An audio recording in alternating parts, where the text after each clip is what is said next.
More and more about who the bomber was. Some news coming through in the local media now that he in fact had travelled abroad just recently, just returning from Libya to here in the United Kingdom just days ago. But as we start to get this picture of who this man is, I'd like to interview another man who actually went to the same school as the attacker. Now, Furquan Naeem, you've moved in similar circles to the man who's responsible for this attack. You didn't know him personally, of course, but you're part of the Muslim community. We know what mosque he went to. As a Muslim in Manchester, how are you dealing with this attack? I think what's really important is that the Muslim community really step up and try to weed this out.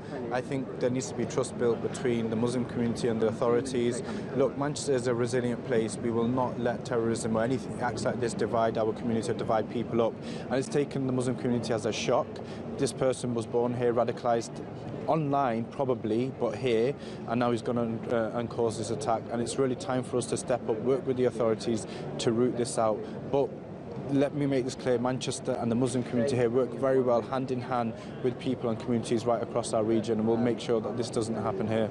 You're talking about stepping up and doing more. What sort of things are you thinking about doing? I think it's just about, people reporting things to the authorities, building trust. I think the Muslim community needs to talk about these kinds of issues that might exist in our different communities.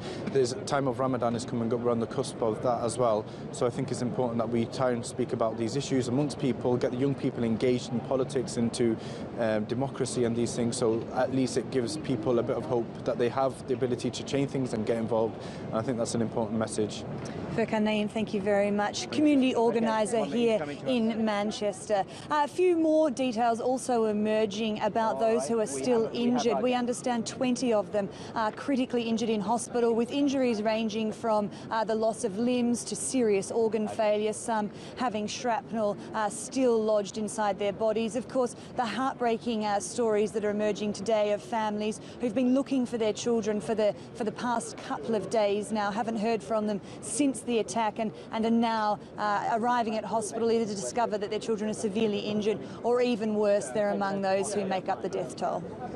Sarah Morice there for us in Manchester. Thank you for that.